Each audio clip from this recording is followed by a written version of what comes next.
बिस्मिल्लाहिर्रहमानिर्रहीम, अस्सलाम वालेकुम नाज़रीन। और अभी तक जो नताइज आए हैं कंटोनमेंट के इलेक्शंस के हवाले से पूरे पाकिस्तान से, उसमें ये 212 नशस्तें थी और कुछ मीडिया कह रहा है कि मुकम्मल नताइज आ गए हैं, कुछ मीडिया कह रहा है कि बिल्कुल थोड़े से आने वाले हैं।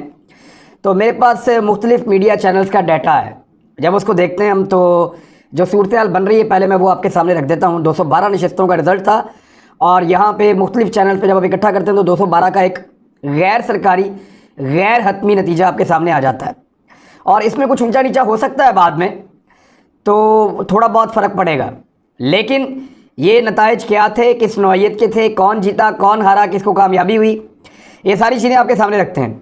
पंजाब में 113 नशस्तों के ऊपर इंतखाब था कंटोनमेंट की, और यहाँ 113 नशस्तों में से नून लीग पहले नंबर पे आई, मुस्लिम लीग नून, और उन्होंने बड़ी ज़बरदस्त परफॉर्मेंस दिखाई है। 51 सीटें उन्होंने जीती हैं। नून लीग क्यों जीती ये मैं आपको बताऊंगा अभी थोड़ी देर में। 51 सीटें मुस्लिम लीग नून ने जीती हैं 113 में से। आज़ाद उम्मीदवार 32 नशस्तें पंजाब में जीत गए। तीसरे नंबर पे पाकिस्तान तहरीक इंसाफ 28 नशस्तें पंजाब में जीत पाई है।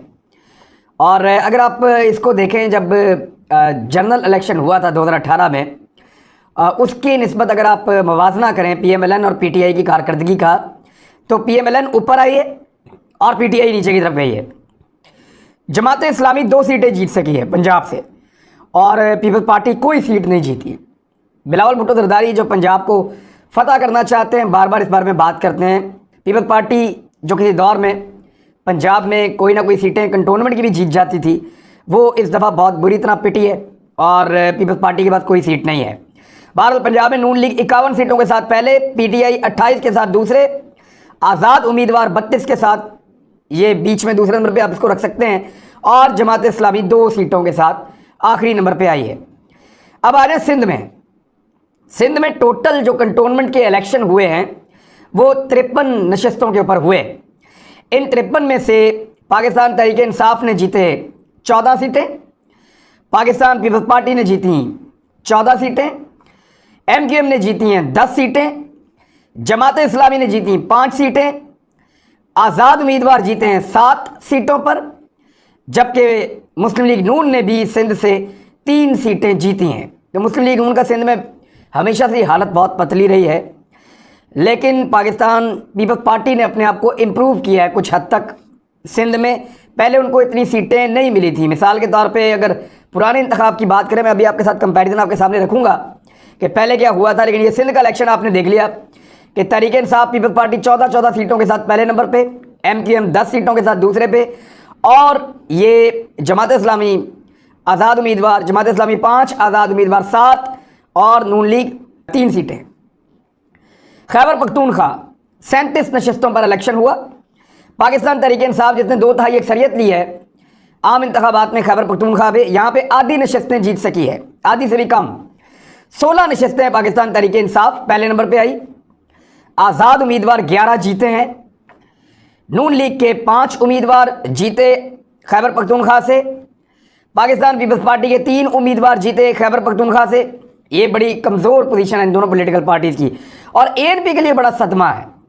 ANP पूरा जोर लगाने के बावजूद सिर्फ 2 सीटें जीत सकी है खैबर पख्तूनख्वा से। तो ये बड़ी हैरत की बात है कि 37 में से यहाँ जमात इस्लामी वाइप आउट होगी। यहाँ पे मौलाना फजलुर रहमान साहब कोई भी सीट नहीं जीत सके। मौलाना फजलुर रहमान साहब वाइप आउट हो गए। कुछ मीडिया बता रहा है कि वो एक आधी सीट जीते हैं वो, लेकिन फजलुर रहमान साहब ने पाकिस्तान की सियासत में जितनी खप डाली होती है उससे तो लगता था पूरा इलेक्शन वो जीत जाएंगे, लेकिन फजलुर रहमान साहब बन्नू से भी हार गए, हर जगह से हार गए। जहाँ जहाँ कैंड था फजलुर रहमान साहब को वोटर्स ने रिस्पॉन्ड नहीं किया। ANP का 2 नशस्तें जीतना भी बड़ा मानी खेज है कि वो भी नहीं जीत पाए।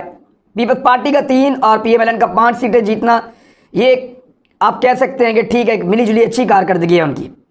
आज़ाद उम्मीदवार 11 नशस्तें जीत गए, और पाकिस्तान तहरीक इंसाफ का 16 सीटें जीतना वहाँ से जहाँ पाकिस्तान तहरीक इंसाफ ज़्यादातर सीटें MPS की जीत गई थी 2018 के इलेक्शन में, और MNS की भी जीत गई थी।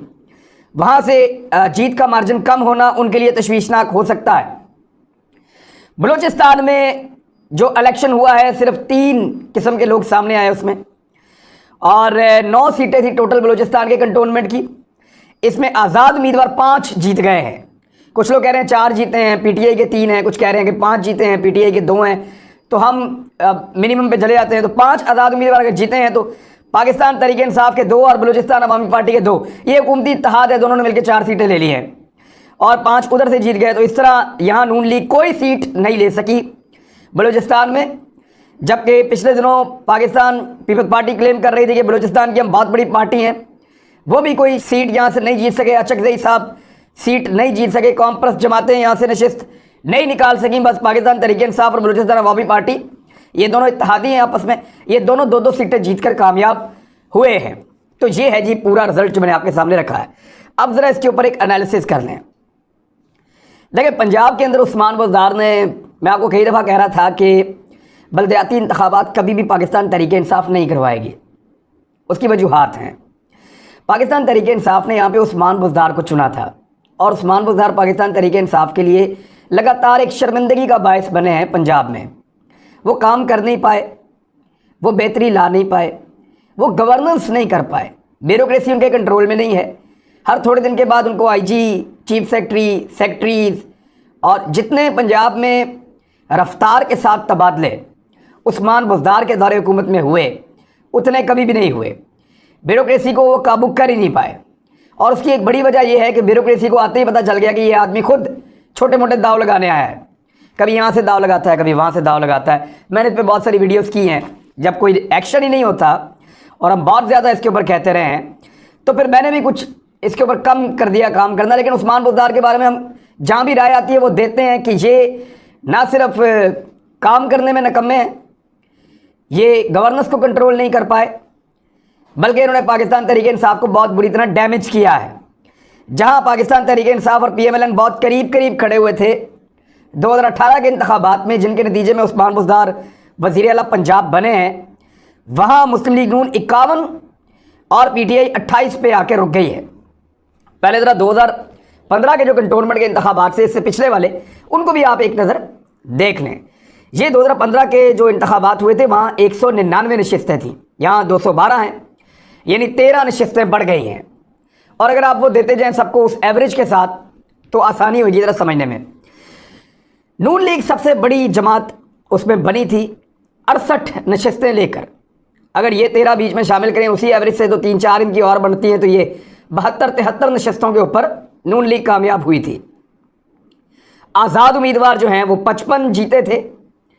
अगर वो भी इनमें शामिल करें तो ये कुछ 2-3 आप और मिला लें, 58 हो जाते। पीटीआई 42 नशिस्तें जीती थी। अगर आप इस परसेंटेज को पीटीआई के साथ शामिल करते तो 45 तक हो जाती। तो पीएमएलएन 73, आज़ाद उम्मीदवार 58, पीटीआई 42, एमक्यूएम 19 सीटें जीती थी पिछले इंतखाबात में। इस मरतबा एमक्यूएम 10 सीटें जीती है। ये एक फ़र्क है जो एमक्यूएम के लिए पड़ा इस इलेक्शन में। तो बहरहाल एमक्यूएम 19 नशिस्तें पिछली दफ़ा जीती, इस दफ़ा 10 जीती है। और पाकिस्तान पीपल्स पार्टी पहले 7 नशिस्तें जीती थी, अब 14 नशिस्तें जीती है, यानी मैक्सिमम 8-9 जीत सकती थी अगर पिछली एवरेज के ऊपर जाते तो।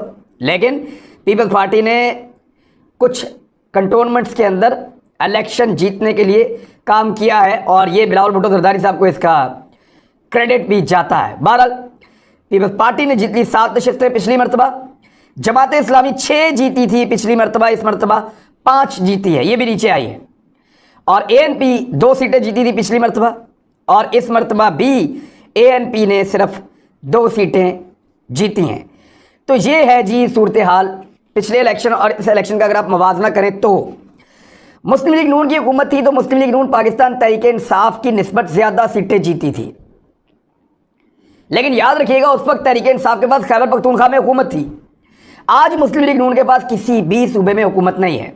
किसी भी सूबे में हुकूमत ना होने के बावजूद बहुत करीबी मार्जिन से पाकिस्तान तहरीक इंसाफ के करीब आना या उस हुकूमत के करीब आना जिसके बाद वफाकी हुकूमत है और 3 सूबों में हुकूमत है, ये बहुत बड़ी कामयाबी है। ये बहुत बड़ी कामयाबी है किसके लिए? मुस्लिम लीग नून के लिए। कैसे? मैं आपके सामने सारा रिजल्ट टोटल जो 212 का है अब वो आपके सामने मैं रखने वाला हूँ। ये जो नताइज मैंने आपको सुनाए इनके मुताबिक तो पाकिस्तान तहरीक इंसाफ कुछ 60 के करीब सीटें जीती है या इससे 1-2 ऊपर हो जाएंगी। पीएमएलएन जो है वो 59 सीटें जीती हैं, 1-2 का फ़र्क पड़ जाएगा इसके लिए माजरत, क्योंकि ये गैर सरकारी गैर हतमी है। आज़ाद 55 और पीपल्स पार्टी यानी जब PMLN जीती थी उस एवरेज के साथ तो 73-74 सीटों पे जीत गई थी। PTI के पास आज 3 सूबों में और वफाक में हुकूमत है, इसके बावजूद, और इसका फ़र्क पड़ता है, जिसकी हुकूमत होती है बल्दियाती नुमाइंदे उसके ज़्यादा जीतते हैं। लेकिन हर तरफ हुकूमत होने के बावजूद पाकिस्तान तहरीक इंसाफ ने सिर्फ जो सीटें जीती हैं वो 60 हैं, और PMLN से इनका 1 या 2 सीटों का फ़र्क है, इससे ज़्यादा का फ़र्क नहीं है। आज़ाद उम्मीदवार 55, पीपल्स पार्टी 17, MKM 10 और जमात इस्लामी 7, ANP 2 और बलूचिस्तान अवामी पार्टी 2 नशिस्तें हैं। अब ज़रा गौर करें कि क्यों पाकिस्तान तहरीक इंसाफ इतनी सीटें नहीं जीत पाई। यानी खैबर पख्तूनख्वा में परफॉर्मेंस बेहतर रही, सिंध में परफॉर्मेंस ठीक रही, और बलूचिस्तान में परफॉर्मेंस ठीक रही, लेकिन पंजाब में उस्मान बुज़दार ने बहुत बुरी तरह डैमेज किया है इमरान खान साहब को, और इमरान खान साहब उन्हीं के साथ अगला इलेक्शन भी लड़ना चाहते हैं, तो गुड लक अगले इलेक्शन के लिए। वैसे उस्मान बुज़दार ने काम कोई नहीं किया। लाहौर की आप हालत देखें, कंटोनमेंट्स की आप हालत देखें, कचरा आप देखें जाके वहाँ पे गंदगी आप देखें जाकर, वहाँ पे लोगों के हालात आप देखें जाकर, तो कुछ भी तब्दील नहीं किया। जिसका जो दिल करता है, जिस कीमत पे दिल करता है वो चीज़ें बेचता है, कोई कंट्रोल ही नहीं है। प्राइस कंट्रोल कमेटियाँ किधर गई, मजिस्ट्रेट कहाँ गए, निज़ाम कहाँ गया, सूबाई हुकूमत का इंफ्रास्ट्रक्चर कहाँ गया, कुछ दिखाई नहीं देता पंजाब में। सिर्फ 1-2 ज़िलों के अंदर उस्मान बुज़दार साहब मेहनत कर रहे हैं, और उन ज़िलों से पूरे पंजाब का इलेक्शन कभी भी पाकिस्तान तहरीक इंसाफ नहीं जीत पाएगी। और मैं गारंटीड कहता हूँ कि ये कंटोनमेंट के इलेक्शन थे, यहाँ पे PMLN के लिए जज्बात लोगों के कोई बहुत अच्छे नहीं थे। लगातार हम ये बता रहे हैं कि PMLN फ़ौज पे तनकीद कर रही है, और कंटोनमेंट में फ़ौज और फ़ौज के हमायती बहुत बड़ी तादाद में रहते हैं, लेकिन इसके बावजूद PMLN ने वहाँ से इलेक्शन जीता है। अब आप सोचें कि अगर नॉर्मल एरियाज़ के अंदर बल्दियाती इंतखाबात होते हैं बाकी तमाम इलाकों में पंजाब के, तो कैसी दुर्गत बनेगी उस्मान बुज़दार की। तो उस्मान बुज़दार की वजह से पंजाब में बल्दियाती इंतखाब नहीं होता। ये मैं कल भी कह रहा था, ये मैं आज भी कह रहा हूँ, और इसके ऊपर मैं कायम रहूँगा, क्योंकि अगले इंतखाबात में पंजाब में PTI की जो दुर्गत बनेगी ना, वो आप देखेंगे कि उस्मान बुज़दार की कारकर्दगी का मुँह बोलता सबूत आपको उन इंतखाबात के अंदर नज़र आएगा। अब आप आ जाएँ PMLN की स्ट्रेटजी की तरफ। उन्होंने बड़ी अच्छी हिकमत अमली अपनाई है। नंबर 1, उन्होंने मरीम नवाज़ साहिबा को इस इलेक्शन से दूर कर दिया था, और मरीम नवाज़ साहिबा की पूरी टीम भी आपने देखा कि इस इलेक्शन से दूर रही। जो प्रोफेशनल PMLN के पॉलिटिशियंस हैं वो मैदान में थे, यानी यहाँ पे शहबाज शरीफ साहब खुद मैदान में थे। शहबाज शरीफ साहब ने अपने बहुत करीबी जो बाएतमाद साथी हैं, जो पुराने खिलाड़ी हैं सियासत के, उनको मैदान में उतारा। यानी लाहौर का पूरा कंटोनमेंट अगर जीता है तो इस पर ख्वाजा साद रफ़ीक का एक बहुत बड़ा रोल है। ख्वाजा साद रफ़ीक ने तकरीबन 15 सीटें जीती हैं 19 में से, और यहाँ जो एक वार्ड है उसका तो पूरा का पूरा क्लीन स्वीप कर दिया, 9 की 9 सीट जीत ली, और दूसरी तरफ जो है वो तकरीबन 6 वहाँ से भी जीती हैं। तो 15 नशिस्तें लाहौर से जीत कर तकरीबन क्लीन स्वीप जैसा माहौल पैदा कर दिया ख्वाजा साद रफ़ीक ने यहाँ कंटोनमेंट में, लाहौर में। और इस तरह के जो पुराने लोग हैं PMLN के, उनको इस्तेमाल किया गया, जो मकामी लोग हैं, और उनके ज़रिए PMLN ने ये इलेक्शन जीता। और इसमें आपने गौर किया होगा कि इसमें फ़ौज के ख़िलाफ़ कोई नारा नहीं लगा, इसमें वोट को इज़्ज़त दो का नारा भी नहीं लगाया, इसमें काम को इज़्ज़त दो का नारा लगाया, जो शहबाज शरीफ का नारा है। यानी PMLN जब काम की बात करेगी, जब गवर्नेंस की बात करेगी, तब उनको वोट पड़ता है, लेकिन जब वो फ़ौज के मुदाखलत की बात करती है, इदारों के साथ लड़ाई की बात करती है, तसादुम की पॉलिटिक्स करती है, तो उनको वोट लोग नहीं डालते। आपने आज़ाद कश्मीर में इलेक्शन देखा, गिलगित बल्तिस्तान में इलेक्शन देखा, कुछ ज़िमनी इंतखाबात में भी ऐसा होता रहा, बाज़ PMLN जीती रही, बाज़ हारती रही। लेकिन ये बात बड़ी क्लियर हो गई सियालकोट इलेक्शन के बाद कि अब शहबाज शरीफ को मौका मिलेगा। मरीम नवाज़ की खामोशी ने फ़ायदा दिया PMLN को, और शहबाज शरीफ एंड कंपनी ने अपने तजर्बे के साथ बहुत हद तक बहुत भारी शिकस्त दी है पाकिस्तान तहरीक इंसाफ को, वरना यहाँ पे उनको ज़्यादा नशस्तें जीतनी चाहिए थी। लेकिन सबकी फेस सेविंग हो गई है, सब ये कह रहे हैं जी हम भी जीत गए, हम भी जीत गए, हम भी जीत गए। और PTI के लिए बेहतर बात यह है कि वो 4 सूबों से जीती है, वो एक सूबे की जमात नहीं है, चारों, कहीं दूसरे नंबर पर आई, कहीं पहले नंबर पर आई, वो 4 सूबों पर जीती है, 4 सूबों में उनको नशस्तें मिली हैं। ऐसा दूसरी किसी पॉलिटिकल पार्टी के साथ नहीं हुआ। पीपल्स पार्टी पंजाब से वाइप आउट, फजल रहमान पूरे पाकिस्तान से वाइप आउट, PMLN जो है वो सिंध में 3, खैबर पख्तूनख्वा में 5, बलूचिस्तान में 0, पंजाब में बहुत ज़्यादा। तो पाकिस्तान तहरीक इंसाफ ये वाहिद जमात है जो सारे सूबों के अंदर ये कंटोनमेंट की इलेक्शन जीत कर आई, लेकिन इसके बावजूद इनको ज़्यादा सीटें जीतनी चाहिए थी। जो पंजाब से मार पड़ी है उसने पूरी की पूरी एवरेज उड़ा के रख दी पाकिस्तान तहरीक इंसाफ की। अब एक और फैक्टर, टिकट भी गलत दिए हैं बहुत सारे। मिसाल के तौर पे वाह कैंट में जहाँ पे वो सरवर खान जो मैंने आपको बताया था कि वो रावलपिंडी रिंग रोड वाला पूरा स्कैंडल है उनके अंदर, उनके बेटे का मैंने सर आपको मुदाखलत बताई थी। उन्होंने मुझे कहा था कि मुझे अदालत में भी लेकर जाएंगे, फिर लेकर नहीं गए, फिर उन्होंने मुझे धमकियाँ भी दी थी और वो भी उन्होंने कुछ नहीं किया। तो मैंने उनके बारे में खबर दी थी। अब उनके इलाके के लोगों को पता है कि ये क्या है और एक्सपोज हो गए। वो सारा का सारा इलेक्शन हार गए वाह कैंट से। तो जब इस तरह के बंदों को टिकट दिया जाएगा, यूँ अपने बंदे उन्होंने खड़े किए जिस तरह के वो चाह रहे थे, वाइप आउट, फारिग, पीएमएल ने उड़ा के रख दिया वाह कैंट से, जहां से ये दोनों सीटें जीते थे, जहां से ये एमपीए की भी सारी सीटें जीते थे, वहां से उड़ गए, फारिग हो गए। उसके बाद शाह महमूद कुरैशी साहब का मुल्तान से पीटीआई एक भी सीट नहीं जीती, जहां से पहले बहुत सारी सीटें जीती थी। जैसे उल्टा क्लीन स्वीप इन्होंने किया था वैसे ही पीटीआई के ऊपर हो गया। क्यों? क्योंकि उम्मीदवार भी बहुत सारे गलत। पाकिस्तान तहरीक इंसाफ ने बहुत सारे ऐसे उम्मीदवारों को टिकट दिए जिनके ऊपर मुकदमे हैं, जो क्रिमिनल किस्म के लोग हैं, उनकी फैमिली भी क्रिमिनल किस्म की फैमिलीज हैं। मैंने खुद कईयों का बैकग्राउंड चेक करवाया। तो ऐसे टिकट दे के गलत फैसले करके और कुछ लोगों की हरकत की वजह से कुछ एरियाज तो बिल्कुल ही क्लीन स्वीप हो गए। यानी लाहौर में जिन लोगों को टिकट दिया वो पीटीआई का शक्ल ही नहीं लगते थे, मुल्तान में वो पीटीआई वाले लगते ही नहीं थे, वाह कैंट में वो भी नहीं लगते थे। यानी उन्होंने उन लोगों को टिकट दिया जो रवायती बदमाश टाइप के सियासतदान थे और सारे के सारे उड़ गए। लिहाजा उस्मान बुज़दार साहब को और पाकिस्तान तहरीक इंसाफ के लिए आज का दिन कोई अच्छा नहीं है। इमरान खान साहब को रिव्यू करना पड़ेगा। पाकिस्तान मुस्लिम लीग नून के लिए एक मुबारकबाद वाला दिन है और उनको इसको सेलिब्रेट करना चाहिए और शहबाज शरीफ साहब इस मोमेंटम को आगे अपनी पार्टी के लिए ले जा सकते हैं। तो अब तक के लिए इतने, अपना ख्याल रखिएगा अपने इस चैनल का भी। अल्लाह हाफ़िज़।